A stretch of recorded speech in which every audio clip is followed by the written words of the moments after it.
ایک عام استاد اور قاری نہج البلاغہ سے کیسے استفادہ کر سکتا ہے؟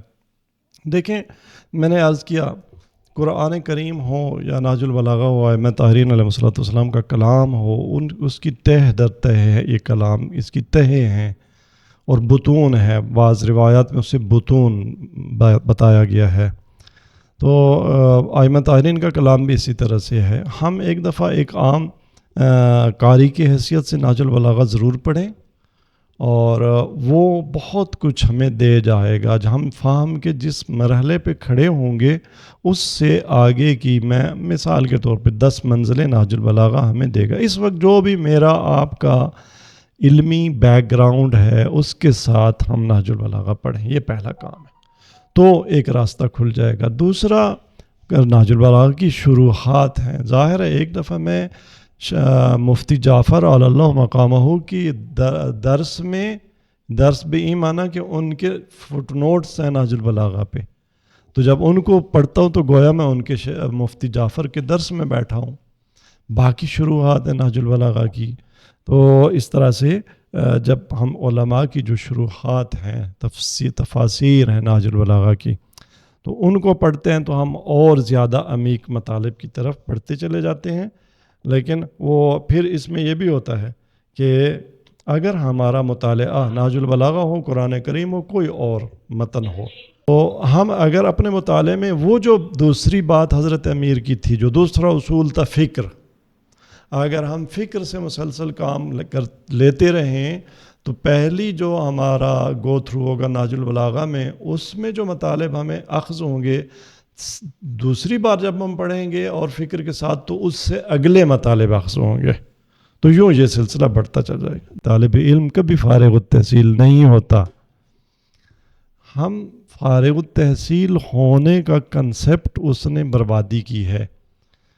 ہم جس ماحول میں ہم نے تعلیم حاصل کی ہے اس میں تو ہم نے دیکھا کہ بڑے بڑے اداروں کا رئیس، سربراہ، مدیر، وہ جو بھی آپ اس کو لقب دے دیں، پرنسپل، جو بھی XYZ، وہ پہلا 1-2 گھنٹہ اس کا مختص ہے۔ میں نے یونیورسٹی کے وائس چانسلر کو دیکھا ہے کہ اگر وہ فرض کریں یونیورسٹی کو بھی سنبھال رہا ہے تو صبح 7 سے 8 بجے تک یا 7 سے 9 بجے تک وہ کلاس میں جاتا ہے، وہ وہاں سے درس پڑھتا ہے، وہ وہاں کاپی اور قلم لے کے بیٹھتا ہے، اور درس سے خارج مثال کے طور پہ چل رہا ہے تو وہ وہاں پہ سن رہا ہے، پھر آ کے وہ اپنی وائس چانسلر کی سیٹ پہ بیٹھتا ہے۔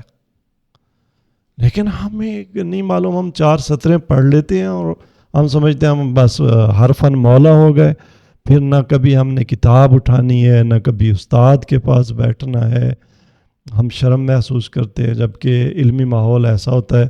ہم نے تو یہ دیکھا کہ ایک یونیورسٹی کا پروفیسر وہ لیکچر دے رہا ہے اور آگے 20 صاحب امامہ بیٹھے سن رہے ہیں۔ یہاں تو ہم، یا برعکس اسی طرح سے ہم ایک دوسرے کے سامنے، آج کوئی بھی کسی فن کا ماہر، اور وہ پہلے ایک ٹرمینالوجی استعمال ہوتی تھی جامع معقول و منقول، آج کی دنیا میں کوئی جامع معقول و منقول شخصیت نہیں، پاسبل نہیں ہے غیر معصوم کے لیے۔ میں اگر فلسفے میں چند معلومات رکھتا ہوں تو میں فقہ میں کوڑا ہوں، میں تفسیر میں کوڑا ہوں، تو مجھے کیوں ہیزیٹیشن محسوس ہو ایک مفسر کے سامنے بیٹھتے ہوئے؟ میں اگر بایو کا استاد ہوں تو کیا حرام ہو گیا میرے لیے کیمسٹری کی مسائل کو سننا اور جاننا؟ ہم یہ ایسا کرتے ہیں۔ کبھی کسی ایک ڈسپلن کا استاد، پروفیسر، وہ ہمارے ہاں وہ اپنی توہین سمجھتا ہے کہ وہ دوسرے ڈسپلن کے پروفیسر کے کسی لیکچر کو اٹینڈ کر لے، تو یہ رویہ ہے ہمارا، یہ جہالت پہ مبنی۔ تو اس کو چینج کرنا ہوگا، سب سے پہلے اس احساس کو اجاگر کرنا ہوگا، کیونکہ کسی بھی موومنٹ میں سب سے پہلی اس کی نیڈ کا احساس و ضرورت کا احساس ہوتا ہے۔ ہمیں جس دن ضرورت کا احساس ہو گیا کہ ہم کامل نہیں ہیں، ہم عالم نہیں ہیں، ہمیں بہت سا دیگر علم حاصل کرنا ہے، تو اس دن پھر یہ رویہ بدلے گا۔ بہت بہت شکریہ، آپ نے ایک بنیادی اور اساسی مطلب کی طرف رہنمائی کی۔ اللہ تعالیٰ ہمیں اس طرف متوجہ رہنے کی توفیق عطا فرمائے۔ How to define things. کہ ہم نے اگر کسی چیز کو ڈیفائن کرنا ہو تو کیسے کریں، یہ ہمیں وہاں پہ سکھایا جاتا ہے. علم کو ہم ڈیفائن کرنا چاہیں تو کیسے کرتے ہیں، تو وہاں بتایا جاتا ہے کہ کچھ چیزیں وہ بدیہیات ہوتی ہیں، اتنی وہ واضح ہوتی ہیں کہ آپ ان کو اگر ڈیفائن کرنا چاہیں گے تو اور بلر ہو جائے گا ان کا کنسیپٹ. مثلا ہم سورج کو یا روشنی کو ہم ڈیفائن کرنا کہ لائٹ کی روشنی کیا ہے، اب میں کیا کہوں، جو بات بھی کہوں گا وہ روشنی کے کنسیپٹ کو اور وہ مشکل بناتا جائے گا. علم کے بارے میں تعریف اگر ہم کرنا بھی چاہیں، ڈیفائن کرنا چاہیں تو الظاہر لذاتہ والمظہر لغیرہ، علم کو وہی جو نور کی تعریف ہے، علم کی وہی تعریف کی گئی ہے کہ، اور علم کی جو فلسفیکل پوائنٹ آف ویو سے تعریف کی جاتی ہے وہ دو تعریفیں ہیں، ایک ہے حضور الشیء ان دا ذہن، اور دوسرا ہے علم میں احاطہ، عالم کا معلوم پر احاطہ، اس کو تسخیر کر لینا. تو علم یہی ہے کہ جب ہمیں کسی بھی آبجیکٹ کو ہمارے وہ علم کا متعلق بنتا ہے اور ہماری پرسیپشن میں کہ اس میں آ جاتا ہے، تو گویا میری جو پرسیپشنری جو قوتیں ہیں وہ اس کو احاطہ کر لیتی ہیں، اور حضور اس کی جز جز تک حاضر ہو جاتی ہیں. پردے ہٹ جانا، حاضری اور ایبسینٹ، اور جو ہماری حاضری ہے اس میں جو لوگ ایبسینٹ ہوتے ہیں گویا ان کے اور ہمارے درمیان پردہ حائل ہوتا ہے، اور جو حاضر ہوتے ہیں گویا پردہ ہٹ جانا. معلوم اور عالم، عالم چونکہ ہماری سول ہے، ہیومن سول ہے، باڈی کی بات نہیں ہو رہی، ہمارا نفس ہے، ہمارے نفس اور کسی بھی آبجیکٹ کے درمیان پردوں کے ہٹ جانے کا نام ہے علم. تقویٰ کو ہم آسان ترین الفاظ میں یہی کر سکتے ہیں کہ ہمارا علم جب بتا دیتا ہے کہ واٹ از، تو واٹ آرٹ اس کے نتیجے میں ایک گائیڈ لائن ہمارے لیے آتی ہے.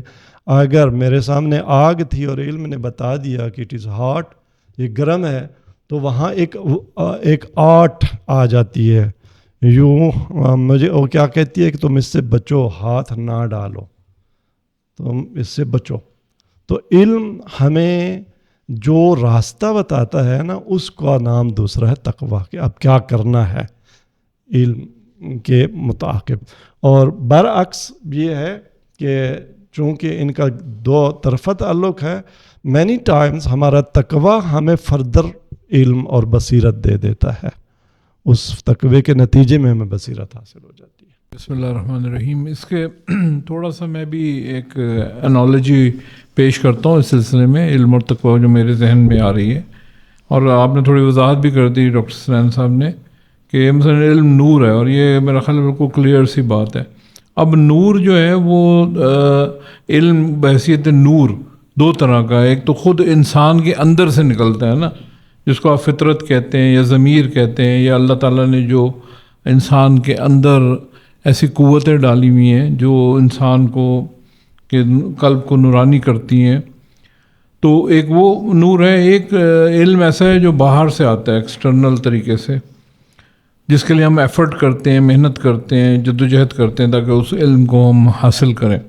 البتہ یہ میری مراد کوئی ڈگریاں لینے والی علم نہیں ہے، بلکہ جو اس پروسیس کے ذریعے جو ہم نالج حاصل کرتے ہیں یا وزڈم حاصل کرتے ہیں، اس سے میری مراد ہے.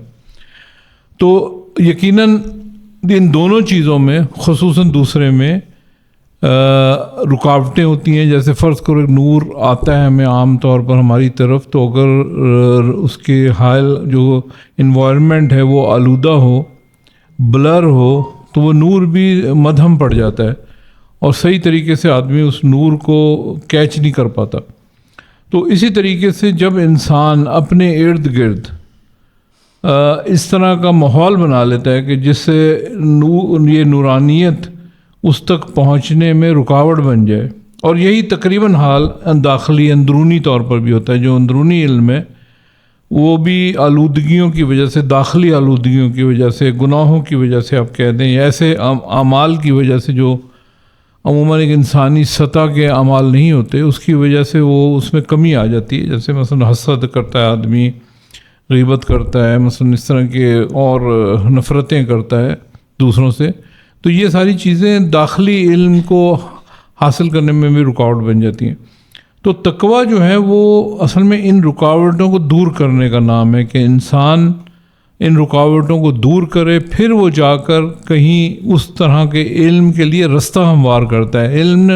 علم نے خود آنا ہوتا ہے آپ کی طرف، وہ نورانیت ہے، نور خود آتا ہے، جو آپ میں اس کو جذب کرنے کی صلاحیت موجود ہونی چاہیے۔ وہ صلاحیت آپ نے محنت کر کے پیدا کرنی ہے، اور کس طرح سے کرنی ہے کہ اپنے ارد گرد کی رکاوٹوں کو دور کرنا ہے، اپنی داخلی جو ہے وہ رکاوٹوں کو دور کرنا ہے ذریعے سے۔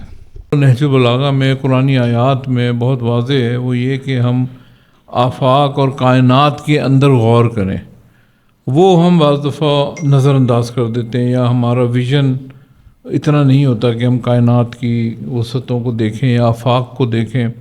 اور پھر اسی طریقے سے انفس، اپنے اندر ہم دیکھیں اپنے آپ کو، انسانی اس کو۔ تو یعنی اس طرح کے جو چیزیں ہیں علم حاصل کرنے کی، اور علم چونکہ وہی دین بھی ہے، یہ بھی اس طرح کی چیزیں بھی موجود ہیں، تو ہم اس کی طرف توجہ کریں۔ بہت ساری ایسی چیزیں جس میں یہ باتیں ہیں کہ بعض دفعہ عبادت کرنے والوں کے ساتھ ہمارے نبی نہیں بیٹھے، ان لوگوں کے ساتھ بیٹھے جو غور و فکر اور تفکر کر رہے تھے، یعنی اس رستے کو اپنانے کی کوشش کی۔ تو ہمارا جو تصور ہے خصوصاً دینی حلقوں میں، وہ اس انداز سے تبدیل ہو جاتا ہے کہ ہم تفکر کو، غور و فکر کو، مطالعے کو، علم کے حصول کو، اس کو سیکنڈری درجہ دے جاتے ہیں، اور پرائمری درجہ وہی جس کو ہم عبادات ظاہری کہتے ہیں، اذکار کہتے ہیں، یا تذکر کہتے ہیں آج کے دور میں۔ البتہ سب چیزیں اپنی جگہ اہم اور اس کی حیثیت کو، لیکن بات ہے ترجیحات کی، کہ پرائمری چیز کیا ہے اور سیکنڈری چیز کیا ہے۔ تو یہ چیزوں کو میرا خیال ہے ہمیں تھوڑا سا توجہ کرنا چاہیے، خصوصاً وہ لوگ جن کو اللہ تعالیٰ نے ایسی صلاحیتیں دی ہیں کہ وہ غور و فکر بھی کر سکتے ہیں، تفکر بھی کر سکتے ہیں، مطالعہ کر کے کچھ چیزوں کو سمجھ سکتے ہیں، تو ان کو ضرور اپنی پہلی ترجیح ان چیزوں کو بنانا چاہیے۔ البتہ وہ جس سے میں نے عرض کیا ہے کہ رکاوٹوں کو دور کرنے کے لیے اپنے ارد گرد سے یقیناً تقویٰ کا حصول بہت ضروری ہے، اور وہ اسی طریقے سے ہوگا کہ انسان اپنی داخلی آلودگیوں اور خارجی آلودگیوں کو دور کرے۔ قرآن تو کہتا ہے افلا ینظرون الی الابل کیف خلقت، اونٹ کو بھی دیکھنا ہے، آبزرو کرنا ہے اس میں بھی، ٹھیک ہے جی۔ تو کائنات کے مزہ، الذین یتفکرون فی خلق السماوات والارض، زمین و آسمان کی تخلیق میں فکر، یہ قرآن نے سب موضوع دے دیا ہے۔ جو سائنسی مشاہدات ہیں جسے ہم کہتے ہیں، ان سائنسی مشاہدات کو بھی خود قرآن کریم نے ہمارے مشاہدے کے لیے رکھا ہے، اور انہیں آیات کہا ہے، خدا کی نشانیاں قرار دی ہے۔ تو بالکل ٹھیک ہے، ایسا ہی ہے، اور آپ کے سوال کا جواب جو ہے وہ مثبت ہے کہ ایسا ہی ہے۔ ہمارے سائنسی تجربات ہوں یا مشاہدات ہوں، ہمارے آبزرویشنز ہوں، اور فزیکل ورلڈ کے فینومیناز ہوں، یہ آل تھنگز جو ہیں وہ ہمارے تفکر کے موجبات اور اس کا موضوع اور آبجیکٹ ہیں۔ اس میں بھی تفکر ضروری ہے، اور اس سے تفکر کے نتیجے میں ہم میٹا فزیکل ورڈ کو بھی ریکگنائز اور اکنالج کر سکتے ہیں، اور اس کے بارے میں بھی سوچ سکتے ہیں۔ بہت بہت شکریہ آپ دوستوں کا۔